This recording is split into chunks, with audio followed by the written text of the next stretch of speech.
गाजियाबाद से है। धर्मांतरण मामले में बद्दो से जुड़ी बड़ी खबर आपको दे दें। मेडिकल कराने में बद्दो को ट्रॉमा सेंटर लेकर पहुंची पुलिस। मेडिकल के बाद बद्दो उर्फ शाहनवाज की कोर्ट में होगी पेशी। आज ही मुंबई से गाजियाबाद लाया गया है। धर्मांतरण का मास्टरमाइंड 15 जून तक पुलिस की रिमांड पर है।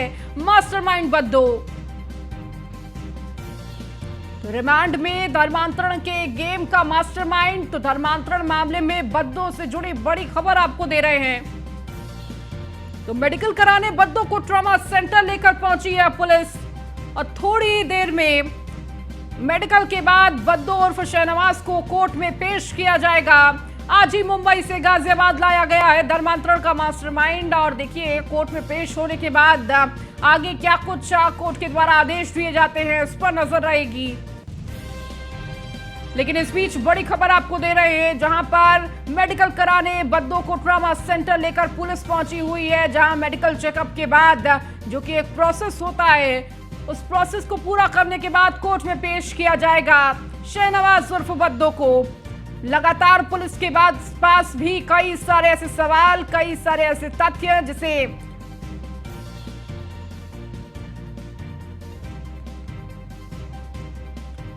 तो ट्रॉमा सेंटर में बद्दो को कराया गया मेडिकल और मेडिकल के बाद बद्दो उर्फ शाहनवाज की कोर्ट में किया पेश।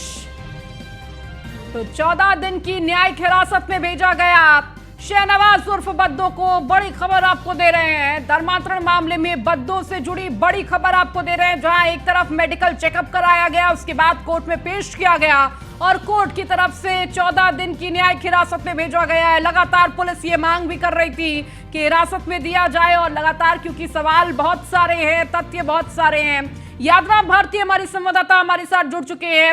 यादराम, देखिए अब बद्दो को लेकर अभी मेडिकल चेकअप हुआ, उसके बाद कोर्ट में पेशी हुई है, 14 दिन की न्यायिक हिरासत मिली है और इन 14 दिनों में कहीं ना कहीं बेहद महत्वपूर्ण रहने वाले हैं क्योंकि कई ऐसे तथ्य हैं, कई ऐसे सवाल है जो उजागर होने बाकी हैं। देखिए आज कल रात देर रात पुलिस बद्दो को लेकर गाजियाबाद आई और उसके बाद उससे पूछताछ की। पूछताछ के बाद आज करीब 3 बजे पुलिस ने जो बद्दो है उसका मेडिकल टेस्ट कराया और पूरी जब मेडिकल जांच पूरी उसकी होगी उसके बाद उसको जो अस्पताल है वहाँ पर मेडिकल कराया और उसके बाद कोर्ट में उसको पेश कर दिया गया। गाजियाबाद में पेश के दौरान पुलिस ने हालांकि बद्दो की कस्टडी मांगी, लेकिन कोर्ट ने बद्दो को 14 दिन की न्यायिक हिरासत में भेज दिया है, यानी कि 14 दिन के लिए जेल में भेज दिया है। अब पुलिस इस मामले में फिर से कोर्ट में एक अपील करेगी और जो बद्दो है उर्फ शहनाज मसूद है उसकी कस्टडी रिमांड की मांग करेगी और उसके बाद जो उसके सवाल हैं, जो अनसुलझे सवाल हैं, उनको जानने की कोशिश करेगी।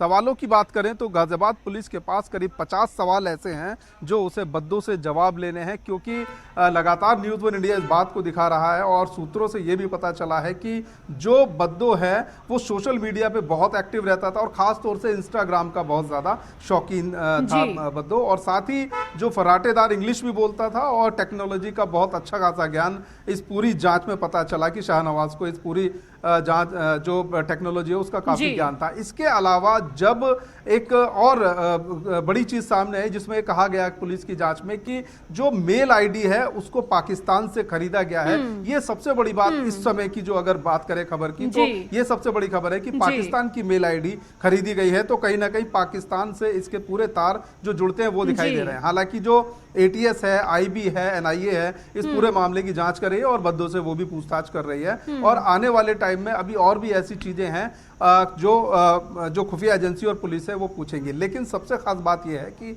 जो इसका मोबाइल है शाहनवाज का और जो इसका CPU है उसका जो डाटा है वो पुलिस ने रिकवर किया है और जिसके बाद नए सवाल जो है वो जन्म लेंगे और एक सवालों की एक लंबी फहरिस्त रहेगी, जिसके बाद जो बद्दो है उसके जवाब देने के लिए पुलिस उसको अप्रोच करेगी और साथ ही जो क्रॉस क्वेश्चनिंग है वो बद्दो से की जाएगी और साथ ही जो डाटा रिकवर किया है पुलिस ने वो कहीं ना कहीं बहुत काम आने वाला है। जी बिल्कुल यादराम, देखिए इंस्टाग्राम को खंगाला जा रहा है, बद्दो के फोन और CPU को खंगाला जा रहा है, कहीं ना कहीं डाटा रिकवर करने का प्रयास किया जा रहा है, लेकिन जो पाकिस्तानी कनेक्शन निकलकर सामने आ रहा है और सिर्फ देखिए एक ही ईमेल आईडी नहीं बल्कि 3-4 ईमेल आईडी बताई जा रही है जहां से तार जुड़ते हुए नजर आ रहे हैं। यादराम बिल्कुल। देखिए, जब भी कोई एक कंपनी खोली जाती है, एक मॉड्यूल जी। तैयार किया जाता है, या एक ऑर्गेनाइजेशन, इसको पुलिस की भाषा में कहें तो एक ऑर्गेनाइजेशन के तौर पर ये पूरा जी। काम हो रहा था, और गैंग एक छोटा शब्द इसके आगे हो जाता है। तो ये पूरा जो ऑर्गेनाइज तरीके से पूरा काम हो रहा था, और जी। इसके लिए एक डोमेन भी तैयार किया गया, और उस डोमेन को खरीदा गया पाकिस्तान से। जी। और जो मेल बरामद हुई है, उस मेल के बाद अब पुलिस इस बात को कनेक्शन में खोजने में जुटी है कि पाकिस्तान से क्या इसका कनेक्शन रहा, और जी। साथ ही जो डाटा रिकवर हुआ है, चाहे वो सीपीयू का हो, चाहे वो मोबाइल का हो, तो तमाम जो चैट है, मोबाइल मैसेज हैं, व्हाट्सएप है, सोशल मीडिया है, तमाम जो कंटेंट है जो पुलिस को मिले हैं, उसके एक क्रॉस क्वेश्चनिंग जो है वो शाहनवाज उर्फ बद्दो से की जाएगी। और कहीं ना कहीं इस बात को लेकर भी एक आशंका जताई जा रही है कि जो शाहनवाज है वो आखिर नहीं है इस पूरे मामले में, जो कड़ी है वो आखिरी कड़ी नहीं है। इसके अलावा और भी कई ऐसे नकाबपोश हैं जिनका जो चेहरा है वो बेनकाब हो सकता है। बिल्कुल यादराम, और यही कोशिश की जा रही है जो अभी तक जिन लोगों के नाम सामने नहीं आए हैं, हो सकता है ये जो चेन हो ये बहुत बड़ी हो सकती है, पूरे देश में फैली हो सकती है, क्योंकि देखिए जो कनेक्शन है वो पाकिस्तान से जुड़ता हुआ नजर आ रहा है। कहीं ना कहीं पूरे देश में इस पूरे जाल को बिछाने का प्रयास था। आगे क्या कुछ प्लान था ये भी जानना बहुत जरूरी है, और कहीं ना कहीं इन 14 दिन बहुत महत्वपूर्ण रहने वाले हैं, और पुलिस भी अपनी तरफ से तमाम सवालों की लिस्ट तैयार करके तैयार होगी।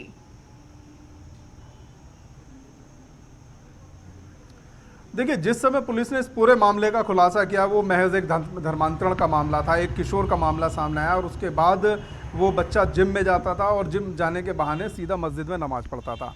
ये मामला यहाँ तक खुला, और उसके बाद अब्दुल रहमान उर्फ नन्नी उसको गिरफ्तार किया गया। लेकिन अब जैसे जैसे इस पूरे मामले में जांच आगे बढ़ रही है, 400 लोगों के धर्मांतरण की भी बातें सामने आई, तो जैसे जैसे जांच बढ़ रही है वैसे वैसे इस पूरे मामले में जो कनेक्शन है लोगों के वो निकल के आ रहे हैं। अब्दुल रहमान से पुलिस बद्दो तक पहुंची, और बद्दो के बाद जब बातचीत की जाएगी और जो तसल्ली से पूछताछ पुलिस इस मामले में करेगी, तो कई और नाम जो सामने आ सकते हैं वो भारत के भी हो सकते हैं और वो विदेश के भी हो सकते हैं, कि जो लोग इनको सरपरस्ती इनके बने हुए थे, और साथ ही जो इस गैंग को कहीं ना कहीं मदद कर रहे थे, फंडिंग कर रहे थे, तमाम जो मदद मुहैया कराई जा सकती थी वो कर रहे थे। लेकिन धर्मांतरण एक अकेला इस मामले में अब मुद्दा नजर नहीं आता है, क्योंकि असल मकसद क्या था, क्योंकि धर्मांतरण एक स्टेज है, एक स्टेज पे आके धर्मांतरण बच्चों का ब्रेन वॉश किया, और ब्रेन वॉश करने के बाद जो धर्मांतरण है वो कर दिया। लेकिन धर्मांतरण के आगे की जो कहानी है, पुलिस को सबसे ज्यादा उन सवालों के जवाब खोजने हैं कि धर्मांतरण के बाद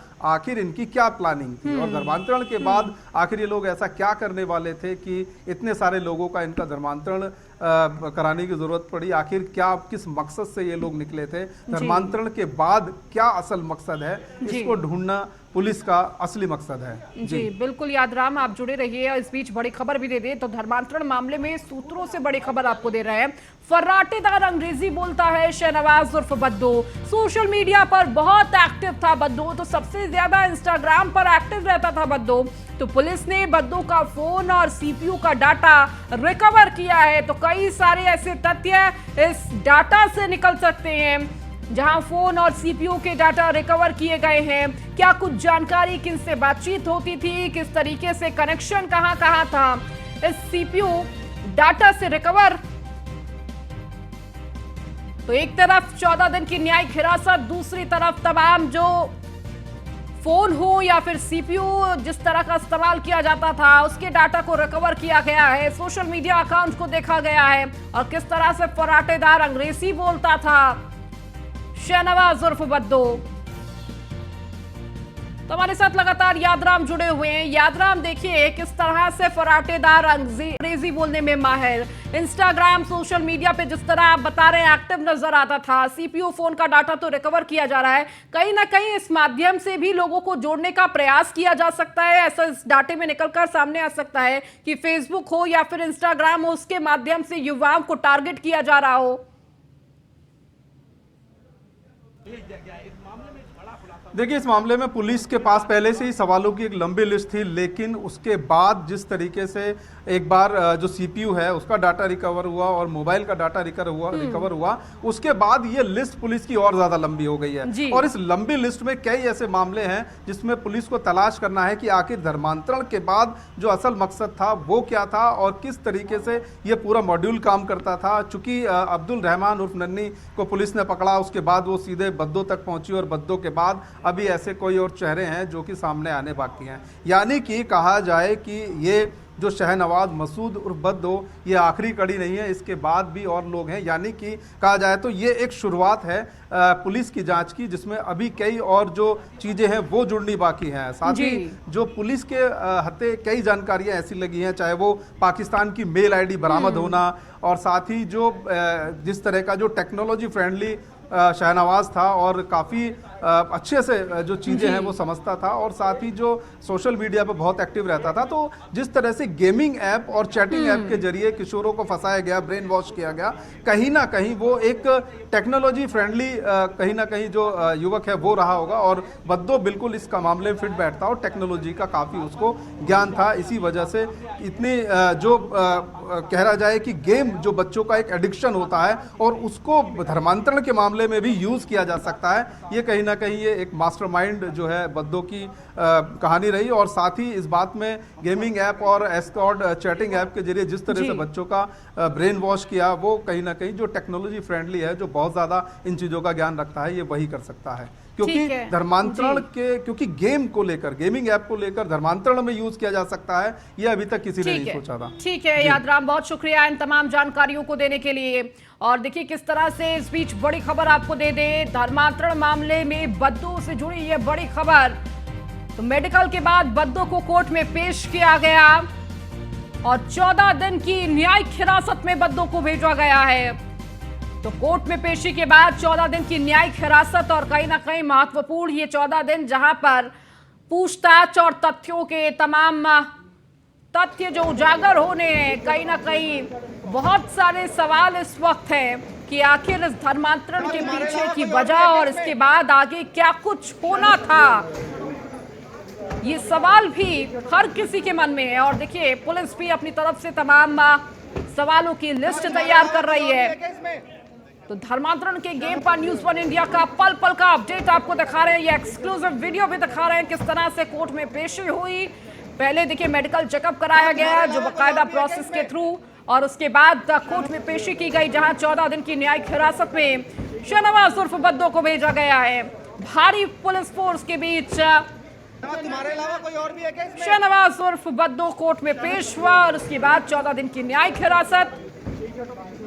तो इसके साथ ही आपको यह भी बता दें किस तरह से शहनवाज उर्फ बद्दो फराटेदार अंग्रेजी बोलता है, सोशल मीडिया का लगातार एक्टिव, इंस्टाग्राम अकाउंट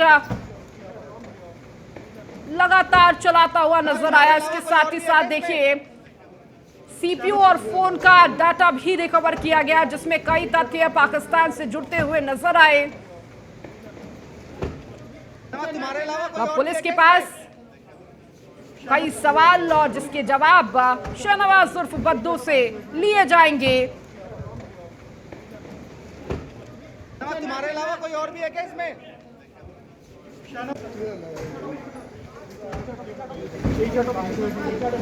तो न्यूज़ 1 इंडिया के सवाल भी हैं, लगातार आपको बता दें कि किस तरह से ये बद्दो को पूरी ट्रेनिंग दी गई। तो धर्मांतरण के गेम पर न्यूज़ 1 इंडिया की पल पल अपडेट आपको दिखा रहे हैं। लगातार जब इस पूरे धर्मांतरण को लेकर मामला सामने आया, न्यूज़ 1 इंडिया ने पूरी मुहिम के साथ इस पूरे मामले को उठाया और उसके बाद देखिए गिरफ्तारियां हुई और लगातार शहनवाज उर्फ बद्दो की तलाश की जा रही थी, जहां महाराष्ट्र के ठाणे से ये गिरफ्तारी हुई और उसके बाद गाजियाबाद लाया गया और अब कोर्ट में पेशी के बाद 14 दिन की न्यायिक हिरासत में भेजा गया है बद्दो।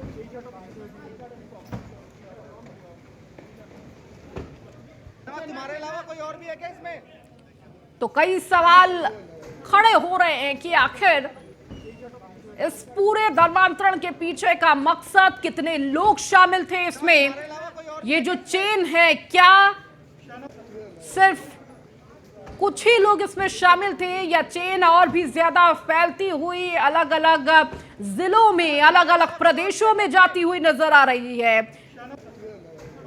ये ऐसे सवाल हैं जो लगातार इनके सवालों के जवाब की तलाश की जा रही है। और अब जब 14 दिन की न्यायिक हिरासत में भेजा गया है तो पुलिस भी अपने सवालों की लिस्ट के साथ तैयार है।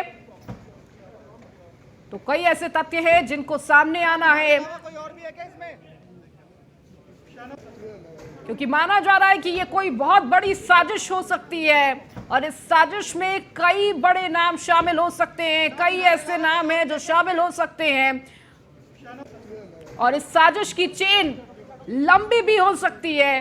क्योंकि देखिए, इसका सीधा कनेक्शन पाकिस्तान से निकलता हुआ नजर आ रहा है।